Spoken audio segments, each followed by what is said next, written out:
Okay, so histology of alimentary canal. So what do you mean by histology? Those who have attended my initial lectures where we have studied different branches of biology.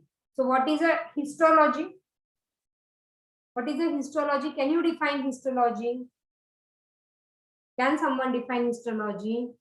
So मी काल तुम्हाला ही bottle घेतली होती आणि ह्याच्यातून सांगितलं होतं की supposing this is a mouth, त्या माउथ मधनं आपण फूड आतमध्ये टाकलंय.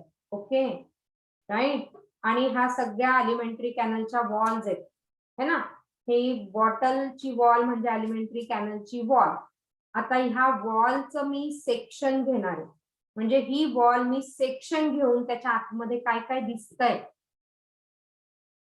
म्हणजेच काय, कुठे बघणार आहे मी सेक्शन घेऊन, डोळ्यांनी तर मला दिसणार नाही. So I need to have the microscope. Okay नाही. So histology is microscopic study of tissue. Microscopic study of tissue. मग मी काय करेन, ह्या वॉलला इथून एक सेक्शन घेणार आहे आणि हे जे मटेरियल आहे ह्याचं मी अतिशय थिन सेक्शन घेते आणि त्याचे पण टेक्निशियन्स असतात. ओके, हिस्टॉलॉजी टेक्निशियन्स असतात. तुम्ही कधी बायोप्सी हा वर्ड ऐकला असेल. बायोप्सी म्हणजे त्या टिश्यूचं मटेरियल काढतात. सपोज की माझं अलिमेंटरी कॅनल मध्ये मला डायजेशनला प्रॉब्लेम येतोय, बरेच दिवस झाले हे ते. मग डॉक्टर काय करतात, स्कोप एक आतमध्ये टाकतात, म्हणजे एक छोटासा कॅमेरा आपल्या तोंडातनं ते इंटेस्टाईन पर्यंत टाकतात आणि ते आपली सगळी इंटेस्टाईनची हेल्थ बघतात. त्यांना जर असं वाटलं की त्या कॅमेऱ्यातनं त्यांना दिसतं की इंटेस्टाईनच्या हेल्थमध्ये काही गडबड, मग तो तिथल्या टिश्यूचा एक पीस उचलून आणतात बाहेर. म्हणजे मी हा पीस असा इथून कुठला तरी पीस मी असा बाहेर एक टिश्यूचा पीस उचलून आणायचा.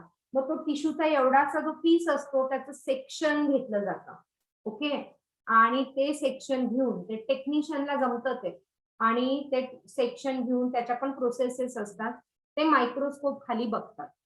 आणि त्या मायक्रोस्कोप खाली जो पॅथॉलॉजिस्ट असतो, जो एक्सपर्ट असतो या हिस्टॉलॉजी स्लाइड स्टडी करण्यामध्ये, त्याला कळतं की ह्याचे सेल्स नॉर्मल आहेत का, ह्याच्या त्या सगळ्या टिश्यूच्या लेयर्स नॉर्मल आहेत का, त्याच्यात काही ॲबनॉर्मॅलिटी आहेत का, सेलचं स्ट्रक्चर बिघडलंय का, हे सगळं ते मायक्रोस्कोप मधनं ऑब्झर्व करतात. आणि कधी कधी मग समजा त्याला असं वाटलं की ह्याला कॅन्सरस सेल दिसतीये किंवा टिश्यूचं स्ट्रक्चर बदललेलं आहे, मग अकॉर्डिंगली ही रिपोर्ट टू द डॉक्टर, ज्याने ते सॅम्पल पाठवलं असेल, जो स्पेशालिस्ट, ज्याला म्हणतो आपण गॅस्ट्रोएंटेरॉलॉजिस्ट, जो पोटावरचा तज्ज्ञ असतो, त्याच्याकडे तो डिटेल रिपोर्टिंग त्याचं पाठवतो आणि त्या रिपोर्टवरनं मग पोटाचा तज्ज्ञ तो जे काही असेल, ज्या ॲबनॉर्मॅलिटीज असेल ते ठरवतो.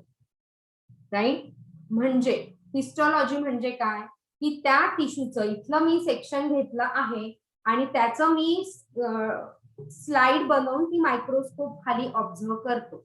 So microscopic study of any tissue is called as a histology. कुठली पण टिश्यू तुम्ही काढून त्याचा मायक्रोस्कोपिक स्टडी करू शकता. Okay, so histology of alimentary canal. लक्षात घ्या, हा टॉपिक समजायला अवघड आहे, समजलं तर खूप सोपं आहे. ओके, आता ही सगळी जी आहे wall of alimentary canal. अलिमेंटरी canal कुठून स्टार्ट होतो, फ्रॉम इसोफेगस टू इंटेस्ट. म्हणजे माउथ पण आहे, पण माउथचा पण असं सेक्शन घेऊ शकतो. तो इसोफेगस पासनं म्हणजे फूड पाईप पासनं खाली स्मॉल इंटेस्टाईन पर्यंतच जे काही आपण सेक्शन घेऊन त्याचं स्टडी करणार आहे, त्याच्या एक कॉमन 4 लेयर्स आपल्याला दिसतात. आणि मग प्रत्येक ठिकाणी आपल्याला थोडे थोडे डिफरन्सेस आहेत. म्हणजे इसोफेगस मध्ये काय डिफरन्स आहे, स्टमक मध्ये काय डिफरन्स आहे, स्मॉल इंटेस्टाईन मध्ये आहे आणि लार्ज इंटेस्टाईन मध्ये आहे. तर ते काय काय डिफरन्सेस आहे आणि कॉमन काय काय गोष्टी आहेत ते आपण इथे अलिमेंटरी कॅनलच्या हिस्टॉलॉजी मध्ये शिकणार आहे. तुम्हाला काही कोणाला काहीही डाऊट असेल तर you can interrupt me in between and you can ask me questions. Correct. Okay, so basically see 4 layers. This is a diagram which is given on page number 260 of your NCERT. Just open the page number 260 and find out the same diagram. Clear? आता ह्याच्या इथे तुम्हाला हे labels काढून इथे फक्त तुम्हाला ABCD म्हणते. This is A, this is B, this is C, this is D and this is E. And they will make one question. This is a diagram. Identify A, B, C, D. So you are supposed to know each and every diagram thoroughly from your NCERT, right? So there are 4 layers of this elementary canal. If you start from outside, so the first is serosa, second is muscularis, third is submucosa, and fourth is a mucosa. Lumen म्हणजे काय? हा, ही जी cavity आहे मधली, है ना, बॉटलचा जो हा आतला जो स्पेस आहे, that is a lumen. Lumen is very common word. कुठे पण ल्युमेन म्हटलं की दॅट इज अ पोकळी किंवा कॅव्हिटी. आता आपण फूड इथून आतमध्ये घालणार आहे, supposing this is a mouth. इथून आपण फूड जेव्हा आतमध्ये घालतो तेव्हा असं काय होतं की डायजेशन व्हायला सुरू होतं. So digestion, how we defined digestion? Digestion is a complex food material is getting converted into simple. Okay नाही? मग असं काय होतं की मी इथून चपाती तोंडातनं चावून मी चपाती आतमध्ये टाकली, त्याच्यापासून ग्लुकोज तयार होतो. म्हणजे मग इथून काहीतरी रिलीज होत असेल या वॉल मधनं त्याच्या, ओके नाही? या वॉल मधनं काही रिलीज होते किंवा काही सिक्रिशन आतमध्ये टाकल्या जाते. आपोआप कसं होणार? भात खाल्ला, भात कंटेन स्टार्च, स्टार्च मधनं परत ग्लुकोज तयार होईल. तर हे ऑटोमॅटिक कसं होणार आहे?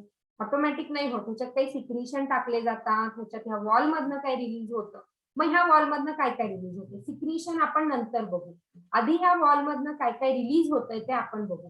तर मी ही वॉल कट केली, एलिमेंटरी कॅनलची मी ही वॉल कट केली, right from oesophagus to large intestine. या 4 लेयर्स तर मला कॉमन दिसतील. कुठल्या 4 layer? So serosa, muscularis, submucosa and mucosa. Is that clear? Bacha party, is that clear? If you have Yes, any ma'am. doubt, please ask. Yes, ma'am. Yes? Okay. So these are the 4 layers. Serosa can be also called as peritoneum. Serosa can be also called as peritoneum. Lakshat here.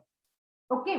Now the next diagram, watch it very, very carefully. So serosa, first layer, outer to inner side, muscularis, external and internal दोन असतात, but you just remember second layer as muscularis. Third is a submucosa, just see the location of submucosa, and the fourth is mucosa. See the label of mucosa. Clear? चलो. Now पुढचा जो आहे, this chart is very very important. मी आजच्या पूर्ण दोन्ही session मध्ये तुम्हाला हा चार्ट कळला तरी फार झालं. All right. So I hope तुम्ही सगळ्यांनी, I give you some time, all of you should draw this chart. पहिले समजून घ्या, मग आपण रेकॉर्डिंग बंद करू आणि तुम्ही हा चार्ट सगळ्यांनी लिहायचा आहे. ठीक आहे? येस. चलो, आता आपण काय म्हटलं? There are 3 layers. Sorry, there are 4 layers. So number 1 is serosa, number 2 is muscularis, number 3 is submucosa, and number 4 is mucosa. Okay. इथे बघा काय आपण एलिमेंटरी कॅनल म्हणतो, आपण स्पेसिफिक असं म्हणत नाही की this is a histology of oesophagus और this is a histology of stomach और डिओडेनम और व्हॉटेवर. या सगळ्यांची हिस्टोलॉजी ही सेम दिसणार आहे. ओके.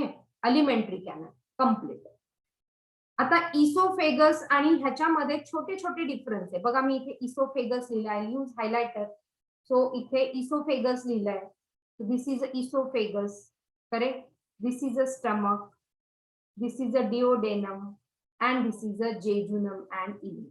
हे 4 पार्ट आणि हे 4 कॉलम केलेत कारण ह्याच्यामध्ये छोटे छोटे डिफरन्सेस आहेत.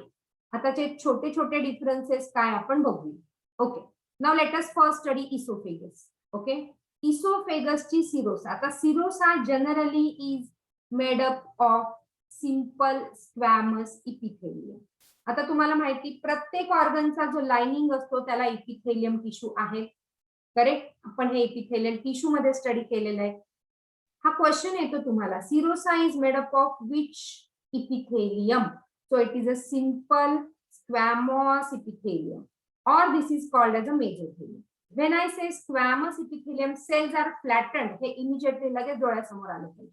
Cells are flattened and hence it is a squamous epithelium. Okay.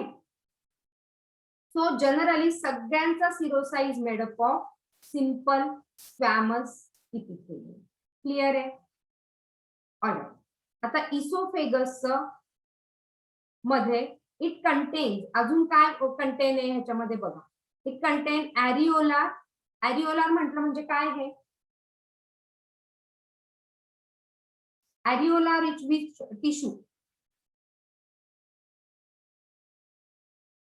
Somebody speak. Areolar is which tissue?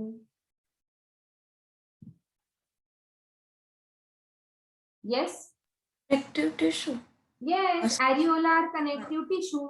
Eri spaces असतात, सेल्स मध्ये खूप गॅप आहे, मॅट्रिक्स आहे मध्ये मध्ये, फायबर्स आहेत, हे की नाही. So along with squamous epithelium ह्याच्यामध्ये काय बघा, it is containing areolar connective tissue. What is WFCT? White fibrous connective tissue. Exactly, Ishwari.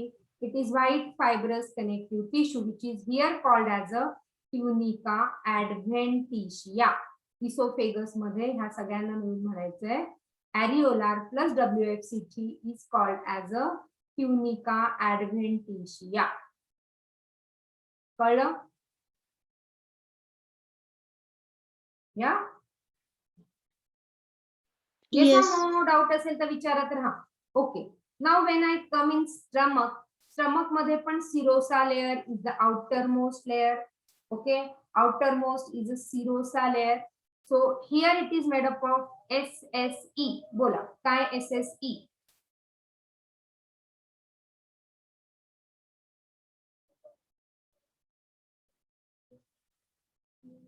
SSE is what? Simple squamous epithelium. SSE. It is a simple squamous epithelium ta आहे. Plus it contains fats, plus it contains some lymph, and together it is called as a omentum. Okay, together all these tissues here in stomach is called as omentum. Duodenum मध्ये there is no specific thing. Jejunum and ileum मध्ये there is no specific thing. So you can say here it is made up of just a simple squamous epithelium. Are you getting this? Yes. Yes, ma'am. Yes. Yes, ma'am. Now coming to the second layer, that is a muscularis layer. आता muscularis layer मध्ये generally बघा circular and longitudinal muscles are present everywhere. You can see here circular muscle, esophagus मध्ये longitudinal muscle. You can see here circular muscle, longitudinal, circular, longitudinal, circular and longitudinal. Now what is the difference in stomach? Remember, stomach मध्ये there is a oblique muscle. In stomach there is a oblique muscle, and this oblique muscle is present only in stomach, right? And you get question on this. जे exception असतात ना ते question साठी लक्षात ठेवायचं. So in stomach, only in stomach the oblique muscles along with longitudinal and circular muscle, the oblique muscles are present in case of stomach. Now why oblique muscles? See, stomach मध्ये खूप food मध्ये churning होतं.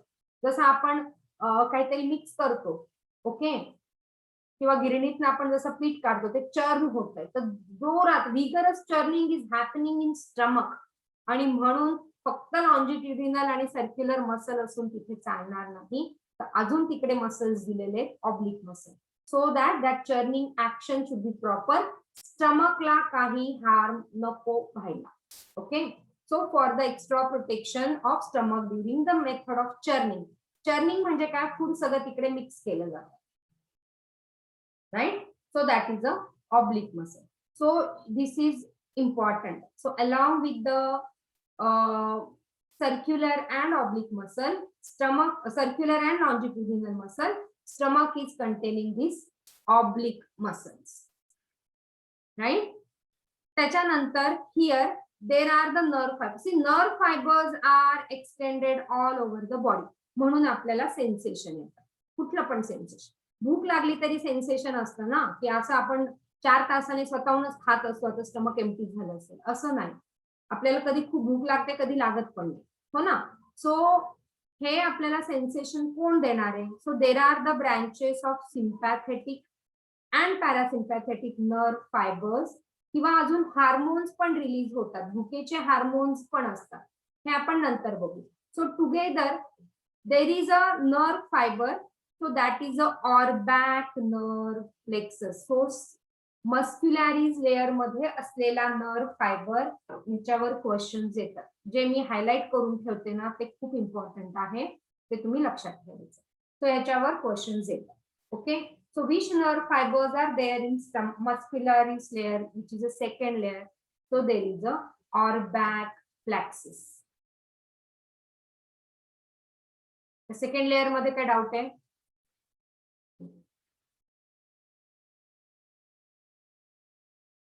Yes or no? If anyone is having doubt, please keep asking. We have a prize, you know, at the end of year we are I have already declared 2 prizes. One who will ask me maximum doubts, and one who is very, very sincere, completing everything on time as per the guideline given. So Ajun, I am not able to find out my 2 students under this category. Ajun आपल्याकडे वेळ आहे. At the end of 11th standard as well as at the end of 12th standard, we are going to declare this, or we are going to give these 2 trophies. One who is very, very sincere, and one who is asking maximum doubts regarding the subject. So any doubt with this muscularis layer? If no doubt, then I'll move on to the third layer, which is a submucosa. Okay, so submucosa, it is rich in areolar connective tissue. Submucosa is containing areolar connective tissue as well as blood vessel, lymph vessel, and nerve fibers. बरोबर आहे. So कुठल्या tissue आहे ह्याच्यामध्ये? Loose connective tissue, which is a areolar, आणि म्हणून आपण connective tissue आधी घेतलं. Areolar connective tissue, and it is having the nerve fiber which is called as a Meissner plexus. Okay, this is called as a Meissner plexus. ठीक आहे, बाकी ह्याच्यामध्ये विशेष असं काही नाही, सगळ्यांच्या त्या लेयर सेम आहेत, सगळ्यांमध्ये हा Meissner plexus प्रेझेंट आहे. सो Meissner plexus कुठे आहे आणि ऑरबॅक प्लेक्सस कुठे आहे, कुठल्या लेयर मध्ये आहे, याच्यावर तुम्हाला क्वेश्चन्स येईल. Right, let us move on to the next. The outermost layer, I'm sorry, the outermost is serosa, the innermost layer which is a mucosa. Okay, now mucosa layer, it is made up of, okay, it is made up of basically mucous membrane. ह्याच्यामध्ये एक तर असतं mucous membrane, mucus secrete करत राहतं, ते इथे लिहिलेलं नाही मी, but it has this mucous membrane. It is having the lamina propria, which is reticular fibrous connective tissue. Okay, आणि ऑल ग्लँड्स, ज्याच्यामध्ये ग्लँड्स असेल, सो ग्लँड्युलर इपिथेलियम जर तुम्हाला आठवत असेल, so glandular epithelium is present in this mucosa layer. Right, okay, आता लक्षात घ्या, इसोफेगसचा जो म्युकोज इपिथेलियम आहे, सो इसोफेगसचा epithelium is a multi layered epithelium. हा, या इपिथेलियमच्या खूप साऱ्या लेयर इथे दिसत आहेत बघा, क्लिअरली आहे. It is a multi layered epithelium. This is again exception, so you must remember this. This is exception, so you must remember this. आणि बाकीचं unilayered epithelium which is present in, बाकी सगळ्यांमध्ये stomach, duodenum, jejunum and ileum, जे आपण इथे खाली लिहिलेलं आहे, त्याच्यामध्ये सिंगल युनिलेयर इपिथेलियमची सिंगलच लेयर आहे. Getting it? आणि म्युकोझा मध्ये इपिथेलियमच्या मल्टी लेयर्स आहेत. Is that clear to you? So this is made up of mucous membrane. It is made up of columnar. If you remember, it is made up of columnar epithelium. Okay, so made up of columnar mucous epithelium. असं पण लक्षात ठेवायला हरकत नाही. Columnar mucous epithelium. Okay. नाव इसोफेगसच्या fold R लेस develop. त्याच्यामध्ये सरळ सरळ peristaltic movement होतीये. काल आपण बघितलं होतं पेरिस्टाल्सिस. सरळ सरळ पेरिस्टाल्टिक मुवमेंट होऊन पुढे खाली खाली जाते. ओके. आणि स्टमक मध्ये there are the present. So stomach is containing simple columnar glandular epithelium and which form a gastric.